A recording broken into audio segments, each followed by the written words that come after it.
Hello, friends, and welcome to this edition of the Coming In for a Landing podcast. I am your host, Paul Hudrick, and I am joined by, I can't even contain my excitement, Oh, please. a gentleman that is indirectly responsible for naming my podcast, and that is, of course, the legendary TV voice of your Philadelphia 76ers, Mr. Marc Zumoff. Zoo, I am so appreciative of you for doing this, and it is very wonderful to see you. Back at you, my friend. um, it's so funny because I think back on my time at NBC Sports Philadelphia. Wouldn't change a thing. I wouldn't trade it all for the world. The experiences I had there, and I just think about all the moments I had, growing up in the area, being a Philadelphia sports fan, and seeing yourself, seeing Michael Barkan, and the Coach Lynham, Mark Jackson, all these people that I grew up watching and idolizing in different ways, and then just to be their colleagues, it was really mind blowing. So I'm curious because I know you were diehard Philadelphia sports fan growing up. Back, harkening back to your days at Prism, like what were there moments or a certain person that you remember where you're like, okay, like I'm in this thing right now? First, let me say this. I enjoyed your work at NBC Sports Philadelphia. I continue to enjoy it. And trust me, it's must reading for me because I think some of the points you make and some of the research you do is great. So keep on doing Thank that. I was very starstruck when I first started. I started in 1982-83. It was the year the team won their last championship. So you can only imagine I'm going to training camp at Franklin and Marshall. Oh, and there's Billy Cunningham. I remember him as there's Julius Erving. And it was really one thing after another. And quite frankly, I had to get over it because I had a job to do. I had to interview people, I had to do features, that sort of thing. I really remember getting starstruck the first time I actually had to do a halftime interview with an opponent, and it turned out to be Kareem Abdul-Jabbar, who during a fair amount of his time as a player, I wouldn't say was overly media friendly. I think he was suspect, and probably for good reason, and in a lot of ways. But I remember just having a list of questions and looking down and just doing this whole uncomfortable sort of 3 minutes with him, sitting in the press box of the old Spectrum. But listen, it's only a natural thing when you are watching these people as a kid, and then suddenly you are thrust onto the scene where you have to interact with them professionally. It could be a little bit overwhelming at first. Yeah, 100%. Yeah. And it speaks to, and obviously when you go to school for these things and you have training in these, it's a very clear marker of, hey, it's cool. It's a cool job. That's why you're doing it, but it's a job and you have to be professional. You have to carry yourself a certain way. And I definitely had plenty of, the great Phil Anastasia was my sports journalism professor at Rowan. And he definitely instilled a lot of that in me. And when I was getting ready for, did the internship at what was then Comcast Sportsnet, that's one of his pieces of advice was just, hey, put your head down and work, and you'll get recognized. People will know you. You'll get to know people, but put your head down and work, and then everything else will work itself out. And that was obviously outstanding advice. Yeah, no doubt. Yep. I subscribe to that as well. But for you, Mark, this year, it's because I remember, when everything happened last year, when we find out about, the Rudy Gobert, his testing positive, and I spoke to you for a story, a couple days later. And when we spoke, I mean, obviously your brain was, and all of our brains were with society as a whole and what was going to happen and all that. But I also remember just how you felt as one, your job as a play-by-play announcer, and then two, as a fan of sport, and just what this was all going to mean and all the uncertainty. We're obviously back, we're fans are back in the building, which is, positive signs. There is clearly a light at the end of this tunnel. But I'm just curious this year for you, because I know you are a guy who really likes to, you want to get to know people. And that's part of your job, is to get to know the coaching staff, get to know personnel and all that. This year you have a brand new head coach, and this offseason has been so bizarre and so weird. I'm just curious what it's been like for you to do your job this year when you have a new coach in the field that maybe you haven't gotten to know on the basis of perhaps as you did the other ones, especially, and the assistants as well. and some of the players? Just kind of what has that all been like for you? That's a really good question. And I would say this, it's like anything else, Paul, this entire pandemic, where we have had to greatly shift our paradigms. And I think the word acceptance comes to mind.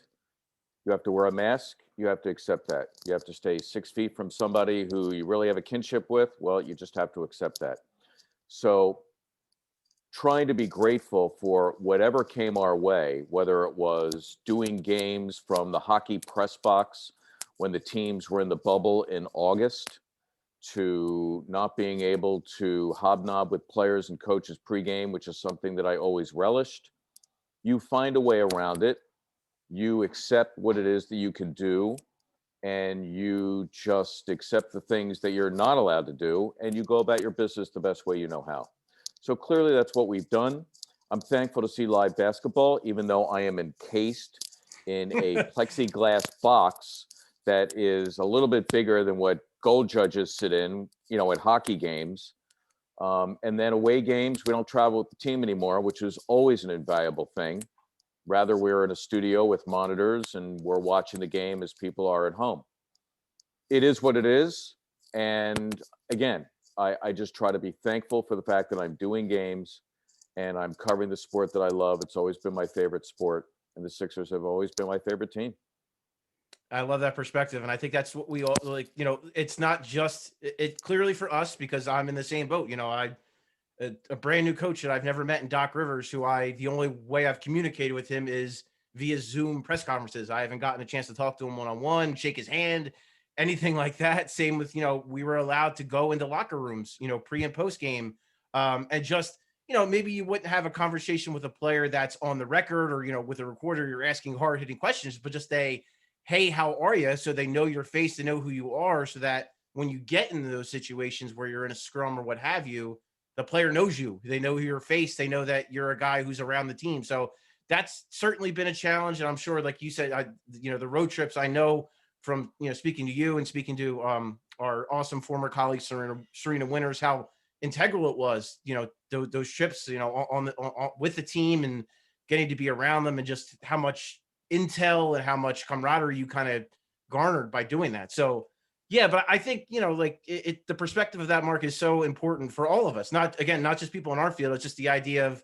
acceptance and just, hey, this could be, all of us could be in a whole hell of a lot worse of a situation. Especially for us, we get to watch basketball games every night. There are far worse jobs in the world than that. So Exactly right. yeah. I'm sorry. My dog is going around here, and I have someone coming to the door. You have to forgive me. No, it's okay, Mom. I'm very proud when my dog doesn't make any noise on this podcast because he is not quiet. So, He's well. Oh, he is not quiet. Okay. no, he is not. Oh, yeah. Well, during the day, he's pretty good. My girlfriend works downstairs from home, and he just kind of sits around her office area. But if Right. God forbid someone walks by, mailman is over. Right. Yeah. Right. um, but and we talk about we get to cover basketball for a living. It's fun, and that's a cool part of the job. This year, it's it's been a lot of fun because this team is a good basketball team. They are tied for the best record in the Eastern Conference. And then even beyond that, they're just personalities like Dwight Howard, a guy like Danny Green and what he's added, and just it's just been, to me, it seems like obviously the winning helps, but it seems like this team is just having a lot more fun this year. They seem like they're a lot looser. You see them pre and post, in the pregame warmups. They just feel like they're just having so much more fun. There's chemistry and all that. I mean, what have you? I know it's a different perspective from years past, but what have you kind of seen from this team as far as that? As far as them maybe doing a little bit like having a little bit more fun, but then also the success they've had so far. So it's always been interesting to me, Paul. What comes first, the chemistry or the winning? I would like to think that Doc Rivers is the kind of guy, and I have no reason to think that he's not, who is able to set the table so that players can feel good about him, about his program, about the assistants, and about one another. He's a straight talking dude, which I think they appreciate. And he comes to the table with an awesome coaching resume. one that I think may one day make him worthy of the Hall of Fame. So probably that has come first. They have the talent, and certainly the chemistry has helped to breed winning. I think the big question as the clock ticks towards the March 25th trade deadline is, given everything the team has done so far and given their chemistry and how delicate that can be sometimes, do you want to add a piece? Do you want to add a significant player that hopefully will help them not only on the floor, but to maintain that chemistry? And that's got to be a question far above my pay grade. Daryl Morey and Glenn Rivers, Doc Rivers will certainly get together and discuss that. And it's going to be interesting to see if they go forward with that. Will they be able to maintain the good vibrations that they've had going on the entire season? It's a great point, Mark, because you look at the last few years when they've made big moves. They made the one year they make a big move to get Jimmy Butler. Then not that long after that, they make a big move to get Tobias Harris. And you know, um, it was just not to say that that group didn't have chemistry, but just the idea of that was something that Brett Brown always talked about was, well, we've only played this many games with our starters. We haven't had enough time. And then even last year when they make the move to get, they sign Al Horford, they trade Jimmy Butler to get Josh Richardson in that sign and trade. And even then, it was last year, it was a lot of that was the similar kind of refrain from Brett Brown was, we haven't really had enough time to let this, come together and gel. Then when they get Alec Burks and Glenn Robinson the third, it was the same. Like we didn't have time to let this gel. So I think that's something that's worth weighing. Is it worth it to go after a guy like Kyle Lowry, who is a great player, and you would think would fit greatly, but you don't know how that's going to mess with the chemistry of a team that up to now has the best record in the Exactly. Eastern Conference, has played very well. Joel Embiid, we hope he's back soon, but we don't know when. So that player is certainly going to, whatever player comes in is certainly going to have to adjust to what the guy who's arguably the MVP of the league is going to do. So that's going to take some time as well. So I think the chemistry thing, when you're talking about the trade deadline, is a very fair point. To also just talk about Joel Embiid, I mean, this guy, like I said, I think he is, well, at least until the injury, was the MVP of the league. I think he had put himself at that level. If not, he was certainly very much in the conversation. What is the difference you've seen in him, from not only last year, but then just in general? Like, what have you seen from him that has really catapulted him to this extra, this other level entirely? That's a multi-layered answer. Hmm.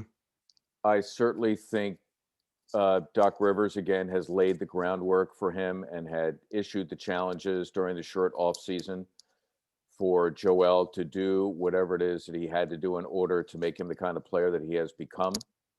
Conditioning is certainly a big part of that, and supplying him with the tools necessary to maintain that good condition and hopefully to stay healthy. I think also, and I listen a great deal to NBA radio on Sirius XM, and I enjoy listening to Eddie Johnson, the former player. And he said something, I want to say 3 or 4 weeks ago, that really resonated with me, that in his opinion, a lot of players, when they reach the age of 26 or thereabouts, seem to be ready to blossom and become the kind of player that they are eventually going to become. Well, Joel Embiid was 26 until a couple of days ago. So maybe there's that factor. And then I think that his head is in a place where he has an understanding of his legacy. So we had him on, I want to say, about a month and a half ago after a game in Charlotte.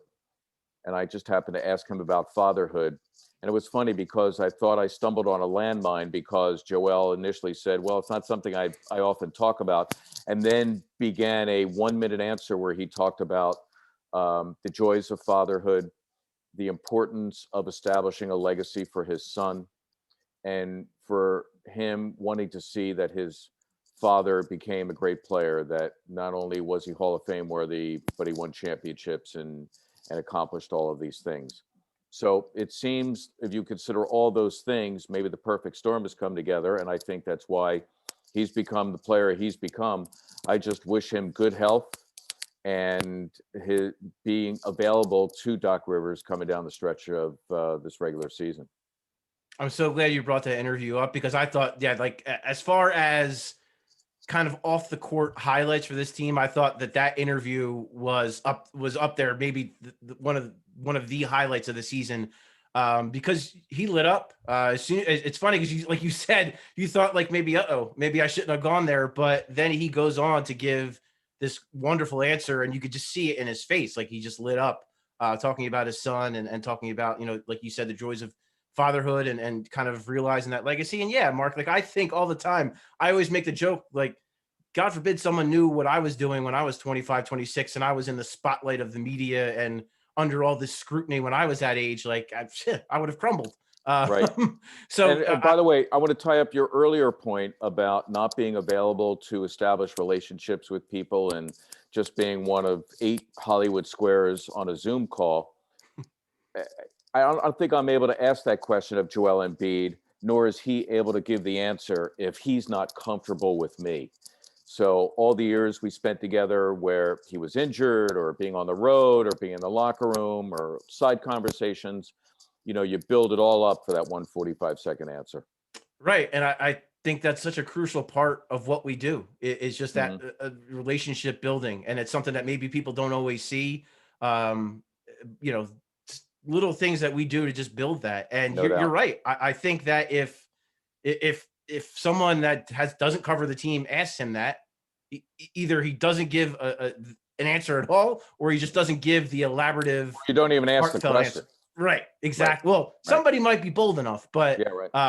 but they Yeah, probably right. don't get the answer that you get out of him. So That's no, what I I think. think, yeah, 100%. I think that was like almost as just a cool like journalism reporting moment, Mhm. Yeah, well, for that thanks. to kind of come to fruition. And then, with the team in general, it's funny, we talk, you just mentioned, Joel Embiid blossoming at the age of 26. And I think some people lose sight of the fact that the other all-star on this team, Ben Simmons, is 24. So we haven't even gotten to that point yet with him. And we're already talking about a guy that might be the defensive player of the year. I think he certainly vaulted himself into that conversation this year. Is there, I mean, I guess, the Doc Rivers effect is obvious. Is there anything else you've seen from him that you think has really elevated him to another level defensively, or just anything that you could pick up from being around the team at all? I would think, Paul, as Doc and his staff sit down and say, okay, who's going to guard who? Ben is the first guy that they go to. And what they do is they identify the most threatening guy on the other team, and they have the luxury to say, all right, Ben's going to guard this guy. He's going to guard Giannis Antetokounmpo. He's going to guard Trae Young, totally different player, because he has the uncanny ability at his size to stay in front of almost anybody that they give him to stay in front of. So I think Ben probably, and this is just me surmising here, realizes that, relishes the challenge, knows that he's good at it, and is really good at it. So it's kind of fed upon itself where we've said, hey, look what he just did to, I don't know, pick a player, Zach LaVine. And realizing that has given him the confidence, I think, to go out and really excel in that particular part of the game. That's not to say that he's not a great playmaker. He is. He's one of the greatest threats in the open floor in the NBA. And maybe we should have more overtime games. And I'm sorry to say that it's both come in losses, where right at the end of the game, where it almost didn't matter, against Cleveland and last night against Milwaukee, he takes a 3 right at the end and hits it and looks really good doing it. So I'm not one of those who obsesses about his lack of outside shooting or 3-point shooting, but I do hope that at some point he can add at least some element of that to his game. I personally think it'll make him that much better of a player. Yeah, I think you and I are probably on a similar wavelength with that, because you're right. That one he took against the Bucks, that might have been the prettiest one he's taken, as far as just, and I think it's because he didn't think. He just had to Yeah. grab the ball, step behind the line, and take it. And The stroke looked good. His shoulders were square. His knees were bent. The ball didn't even touch the rim. It was clean. Mhm, mhm, Arguably the mhm. prettiest one he's taken. So, but I tend to agree with you that I don't think it's. I do think it's an overblown issue at times, but for sure, if he adds that, it's only going to make him more dangerous. It's only going to make the team better. And I think in a game like against Milwaukee, granted, there's other factors. I think the schedule kind of caught up to them. They clearly didn't have their legs late in that game and into overtime. But him adding that element makes teams have to defend him and the rest of the offense in the half court differently. So yeah, it certainly could have an effect. And I do think, as we've seen, because he's done it, he is capable of doing it at least a respectable level to where I think he should every once in a while. Um, and then the last of kind of that triumvirate of players, Tobias Harris, he made the joke earlier last week, or I guess it was last week, whenever when he joked about that Philadelphia fans would have escorted him out of his home Mm. this offseason, and now they're all pulling for him to be an all-star. And it's so true, because that was all the talk this summer was, how do we get off Al Horford's contract? How do we get off Tobias Harris's contract? And now here we are, where he's not quite untouchable, but pretty close. He's pretty indispensable to what this team has done. He's a huge part of why they are where they are right now. What has that been like for you? Just to kind of see where it's gone. Where he would probably admit last year he didn't have the year he wanted to have. He didn't have a great series against the Celtics, but now he was probably, he arguably should have been an all-star, and now he's just having this much success, and and the fans are really behind him now. What has that kind of been like to you to watch that kind of evolve into what it's become now, and to see his success right now? Again, I'd like to lay this at the feet of Doc Rivers first. And again, every time I do this, this has nothing to do with Brett Brown. I thought Brett did a really good job in the 7 years that he was here. I thought he was dealt an unfortunate hand last year in the playoffs with Ben Simmons getting hurt. But I think that's a conversation for another time.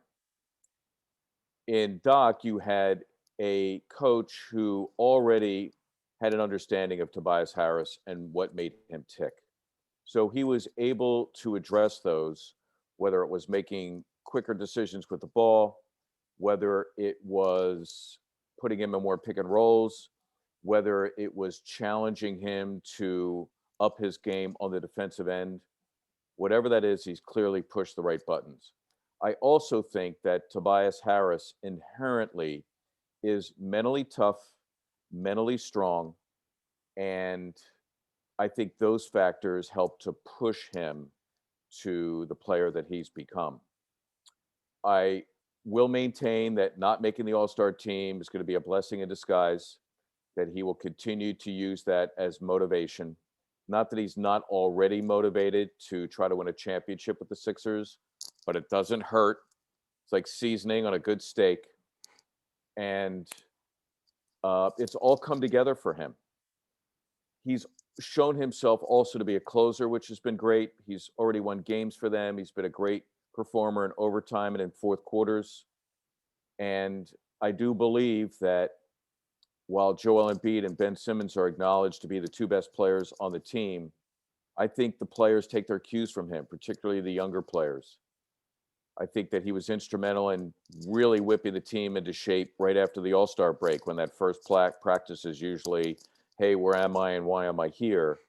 I think he set the tone there as well. So I'm really pleased with what he's become. I think his defense has been excellent, by the way, if I haven't already mentioned that in more detail. And I've enjoyed watching him play this year for sure.